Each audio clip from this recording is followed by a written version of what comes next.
and innovate. We are here to present to you two things. We are here to present to you few things.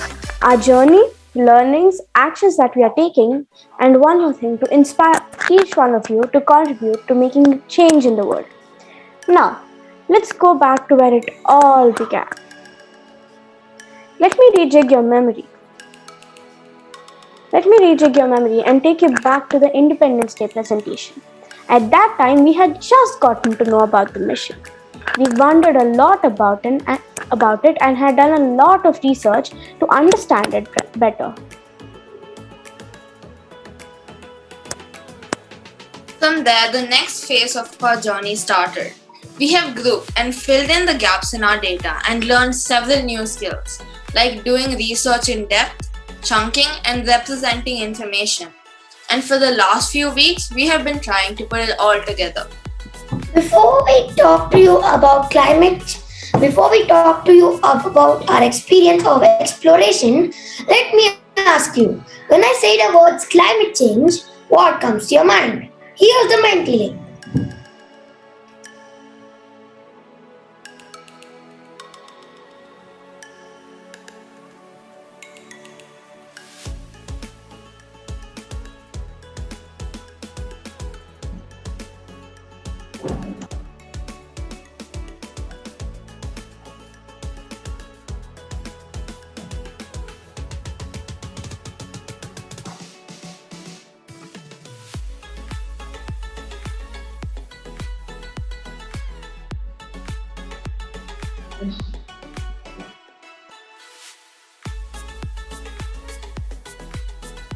Please type in what comes to your mind when you hear climate change in the mental. We'll give you 30 seconds and then we'll continue with our presentation.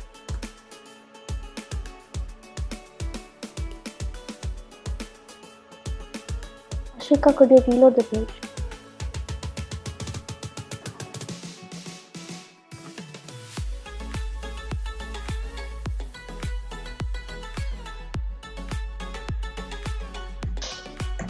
You can put it into the Menti link.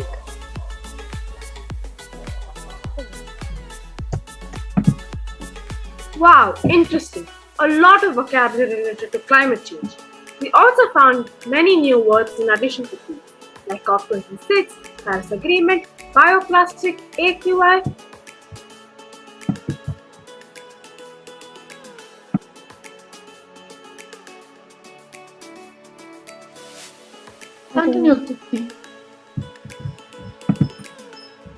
As we explore more, we learned about greenhouse gases, methane, carbon dioxide, nitrous oxide, and more. All of these led to global warming. We also learned about the Paris Agreement of 2015, where countries globally were trying to make a change, but many are still struggling to implement it. We also found out what is happening around us, and we were appalled by the information.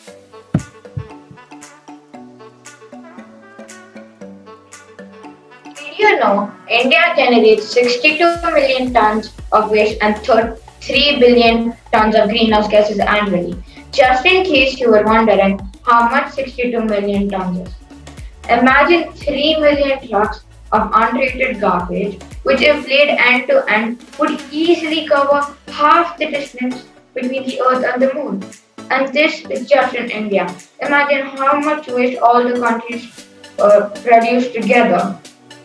Yes, Sabrish, you're right. The majority of waste is plastic. All the countries together produce about 34.81 metric tons of greenhouse gases. No wonder the temperatures are rising. We're seeing so many tsunamis and untimely rains. Doesn't the Bangalore winter seem unusual? It rains in December. Now, we were seeing the connection and have been gathering a lot of data, doing research for sure. We've had many threads of information, survey inputs, but what did it really mean? We realized that we were very divergent in our research. Now, how to bring it all together? Then ma'am asked us the question, what can I do? And that's where we got stuck. We were unable to coverage back to a single point again. We were always looking at a global level and missed a lot of opportunities about this local and self level within climate change. We never thought that it was us that was going to make a difference. From there, we started a completely different journey altogether. This is the Mittaganahalli landfill, just 17 kilometers away from our own school.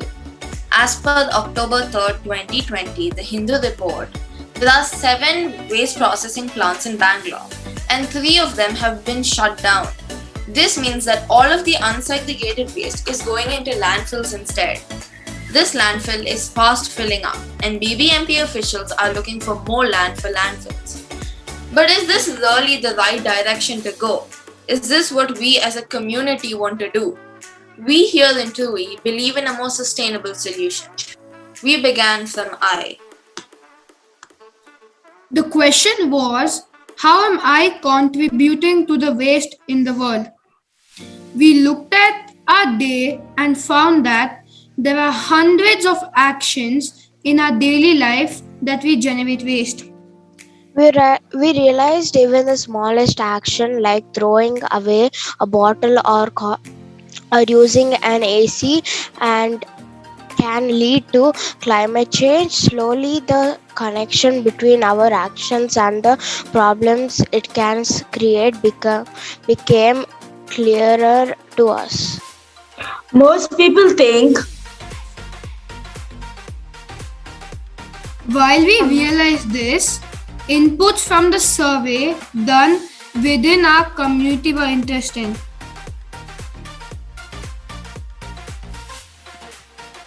Out of 89 people in the community, around 35% of the people thought of themselves as just a viewer or had absolutely no role in this issue at all. There are so many people who think they are not contributing.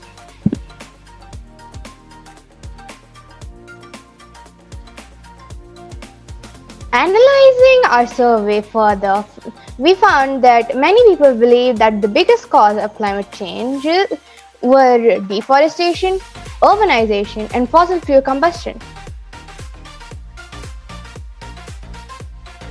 Right after the cause question, we asked what they think the biggest consequence, and these are the responses. But then again, there was one thing that stood out, which was the rising in temperature.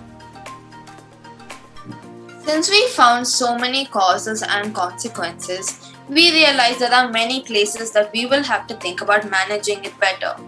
And since we were learning about waste management, we also learned about the waste management hierarchy. Prevention is the most efficient way of managing waste. And when prevention is not possible, then we can either minimize, reuse, recycle, upcycle, etc. Disposal is the least favored option. We've already started consolidating different waste management strategies for the waste we generate on a day-to-day basis. These are the few of our samples. With all of this, we have been able to converge our research and arrive at 3 critical problem statements. How might we encourage people to adopt a more sustainable lifestyle?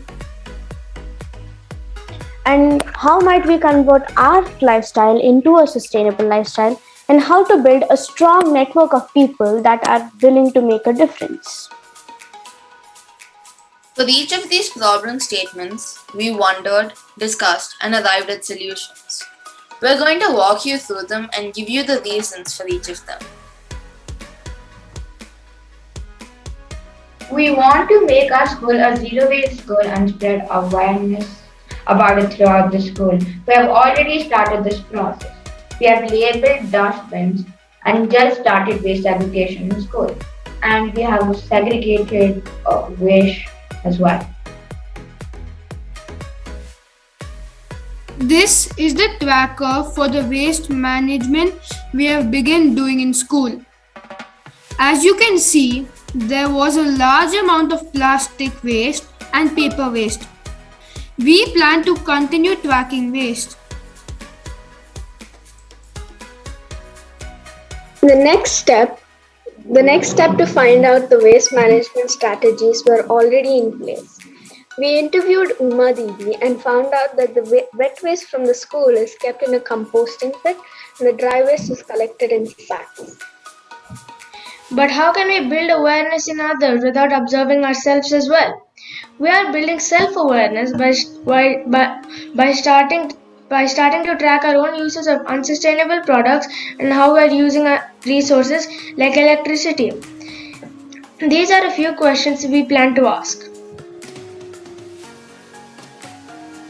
Our second goal is to encourage people to adopt a more sustainable lifestyle. Spreading awareness is a key component here. There are three areas of awareness that we want to work on: school, self, and global.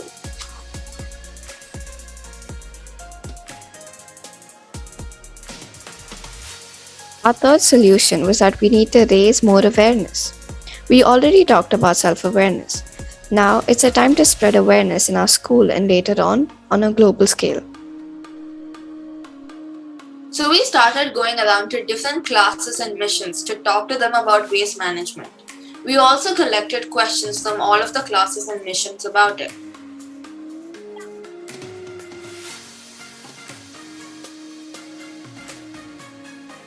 Arya. Most people think. No, sorry. These are These are the common questions we heard, and we are yet to address them.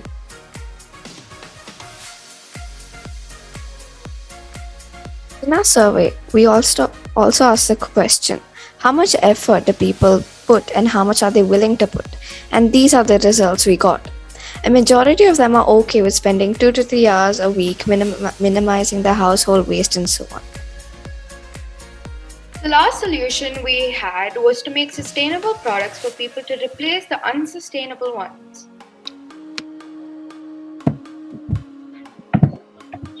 We created something eco-friendly and sustainable. We made this so that we can recycle and upcycle waste and also make a sustainable alternative for unsustainable products. We created two things: handmade paper and coffee body scrub. We made handmade paper out of used paper. It wasn't difficult to make, but it was very time taking and it did consume a lot of water. But we weren't able to make a lot of paper in a limited amount of water. We also made a coffee body scrub using waste coffee. Do you know the leftover coffee grounds after you make your coffee? So we take that and you add some coconut oil and you mix it together and it's pretty good. So the coffee helps in exfoliating your skin and coconut oil helps you hydrate it. We've tested it on people in our school and we've gotten feedback on it. So we're still working on it and yeah. And our main goal here is to use waste to make something new out of it. And the last thing is we also want to build a network of people ready to make a difference. People who are willing to put in as much effort as they can. All of these initiatives, we've only just started. We have much more work to do, and all of us are looking forward to it. Thank you.